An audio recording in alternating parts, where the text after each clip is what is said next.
Hello everyone. आज CSS का third lecture है जिसमें मैं आज आपको बताऊंगा कि सीएसएस और एचटीएमएल में डिफरेंस क्या होता है। और ये मैं जो आपको समझाऊंगा एग्जाम्पल के साथ समझाऊंगा, विद प्रैक्टिकल करके दिखाऊंगा आपको। तो सबसे पहले आप ये जान लो कि जो सीएसएस होता है उसको इंसर्ट करने के तीन तरीके होते हैं। यानी कि कोई भी कोड है और कोड को हमें ब्राउज़र में शो करना है, तो वहाँ पर हमें डिज़ाइनिंग देनी है, कुछ फॉर्मेट देना है। तो उस फॉर्मेट को देने के लिए तीन तरीके के सीएसएस यूज़ होते हैं। शायद मैंने ये आपको पहले भी बता दिया था। तो जिसमें से होता है हमारे क्या, इंटरनल सीएसएस, एक्सटर्नल सीएसएस और इनलाइन सीएसएस। यानी कि there are three ways of inserting a style sheet. किसी भी सीट को स्टाइल देने के लिए तीन तरह के सीएसएस का यूज़ किया जाता है। अब बात रही सीएसएस की। अब CSS और HTML में सबसे पहले मैं आपको CSS समझा देता हूँ। मैं आपको बेसिक से एग्जांपल लेके CSS का समझा रहा हूँ। जैसे कि आप इधर देख रहे होंगे HTML, फिर बॉडी। ऐसा ही सेम HTML में भी यूज़ होता था, लेकिन यहाँ पे आपको दिख रहा होगा उसी के जस्ट नीचे यहाँ पे लग रखा है हमारा क्या, एंकल ब्रैकेट, और पी टैग लगा हुआ है। स्टाइल दे रखा है हमने कलर, और दो डॉट, फिर ब्लू, फिर सेमी कॉलन, और फिर टेक्स्ट अलाइन दे रखा है सेंटर। ठीक है। मान लो इनमें से ये जितना भी पोर्शन है मैं इनको हटाता हूँ। ये यहाँ से सिलेक्ट करके मैं इनको यहाँ से डिलीट कर रहा हूँ।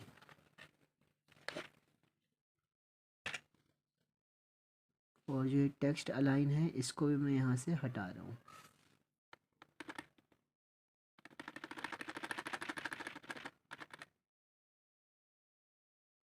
और इसे यहाँ पे कर देते हैं बंद, कंट्रोल एस से सेव। ध्यान से सुनना, जो ये जो पी स्टाइल और कलर मैंने ये जो दे रखा है, ये पहले तो ये जानो कि ये जो सी एस एस है ये एग्जाम्पल किसका है। ये क्या एच टी एम, ये क्या इंटरनल सी एस एस है, या फिर आपका एक्सटर्नल है, या फिर इनलाइन सी एस है, पहले ये समझो। ध्यान से देखो, यहाँ पे केवल पी लिखा है और स्टाइल लिखा हुआ है। कहीं पे आपको हेडिंग, मतलब हेडिंग ऊपर, स्टाइल के ऊपर और नीचे स्लैश में हेडिंग नहीं शो हो रहा है। इसका मतलब ये हमारा कौन सा है, इनलाइन सी एस एस का यूज़ है। यानी कि इनलाइन का मतलब जो भी हम यहाँ टेक्स्ट लिख रहे हैं तो उसके साथ साथ में हमने कोडिंग दे रखी है ये। तो इनलाइन सी एस एस है ये तो समझ गए आप। अब इसमें से मैं इसको सेव करता हूँ कंट्रोल एस से, और सेव करने के बाद मैंने इसको सेव कर रखा है CS2S नाम से। और जो इसमें डॉट लगेगा, यानी कि जो भी एक्सटेंशन होगा वो डॉट HTML में ही होगा। है CSS की फाइल, बट उसको हम क्या कर रहे हैं, जब सेव करते हैं तो डॉट HTML में करते हैं। तो इससे हमें यही पता चलता है कि जो भी हम सेव करते हैं फाइल वो हमारा क्या होता है, होता हुआ HTML का ही है, बट उसमें हमने जो स्टाइलिंग यूज़ की है वो CSS के थ्रू लगाई है। ठीक है। तो ये मैंने आपको पहले ही बता दिया था कि जो हमारा CSS होता है वो एक सपोर्टिंग सिंटैक्स की तरह काम करता है। अब मैं इसको जैसे यहाँ पे एक बार रिफ़्रेश करता हूँ, जैसे कि ये रहा, यहाँ पे रिफ़्रेश करता हूँ तो यहाँ पे आपको दिख रहा होगा दिस इज़ हेडिंग। और ये ब्लू कलर में भी आ रहा है क्योंकि हमने यहाँ पे स्टाइल कलर ब्लू दे रखा है। ये समझ गए, ये CSS है, बट कौन सा एग्जाम्पल है, इनलाइन CSS का। क्योंकि इनलाइन CSS में होता क्या है, आपका स्टाइल ही लिखा होता है उसमें, और ऊपर अगर हेडिंग और नीचे हेडिंग है तो वो आपका इंटरनल होता है। अब ये इनलाइन है, और इसी चीज़ को मैं HTML के थ्रू भी कर सकता हूँ। आपको दिखाता हूँ, यहाँ पे मैंने जैसे कि पहले से फाइल सेव कर रखी है। देखो HTML में ऐसे ही होता है, HTML बॉडी और ये, और उसमें एक फ़ॉन्ट टैग करके होता था। ये देखो फ़ॉन्ट कलर ब्लू कर दिया, और इसको मैंने सेंटर में कर रखा है ना। तो मैं इसको क्या कर देता हूँ, मैं साइड में कर देता हूँ, साइड में। और इसको भी यहाँ से मैंने इसको साइड में कर दिया, मतलब हटा दिया जैसे। और फिर यहाँ पे फ़ॉन्ट डॉट HTML नाम से, और ये भी देखो HTML नाम से। तो इसको जो मैंने किया है, इसको थोड़ा रिफ़्रेश करता हूँ। सॉरी, यहाँ पे मैंने सेव नहीं किया, कंट्रोल एस से एक बार सेव कर दो। अब ये रिफ़्रेश करो यहाँ पे, तो आपको दिख रहा होगा ये भी साइड में आ गया। तो देखना, मैं पीछे जाता हूँ यहाँ पे, ये इस पर मैंने क्लिक किया, और इस पर क्लिक किया, दोनों दिख रहा होगा आपको सेम ही है ना। HTML में भी सेम चीज़ है और CSS में भी सेम हो रहा है। बट ध्यान देना, HTML का जब आप यूज़ करते हो ना, तो उस टाइम पे आप मे बी जब आगे आप यूज़ करोगे, कुछ बड़ा प्रोग्रामिंग करोगे, तो उस टाइम पे आप HTML में कोड लिखते लिखते परेशान हो जाओगे, क्योंकि बहुत लेंदी कोड हो जाता है, बहुत ज़्यादा।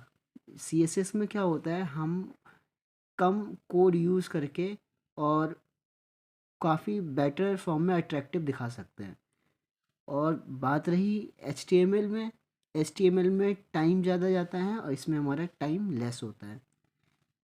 CSS में हमें कोड कम लिखने होते हैं, HTML में हमें कोड ज़्यादा लिखने होते हैं। CSS में मोर अट्रैक्टिव दिखता है एज़ कम्पेयर HTML से, क्योंकि वो केवल स्ट्रक्चर तैयार करता है, उसका काम ही है स्ट्रक्चर को क्या करना, स्टाइलिंग लगाना। ठीक है, तो ये मैंने आपको जो बताया है ये क्या है, ये है, इसे बोला जाता है डिफरेंस HTML और CSS में। ठीक है, और ये भी इनलाइन CSS का डिफरेंस है HTML के साथ। और एक चीज़ बता दूं मैं आपको, ये जो ब्लू कलर में दिख रहा है ना CSS के अंदर, ये इसी वजह से आ रहा है क्योंकि यहाँ पे आपको दिख रहा होगा हमने P और स्टार्टिंग में P और एंडिंग में भी P लिखा हुआ है।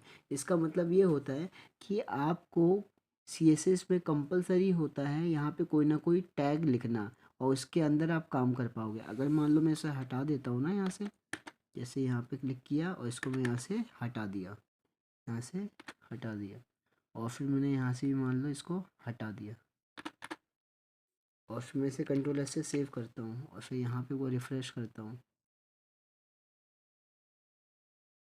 तो आपको दिख रहा होगा एरर आ जाता है।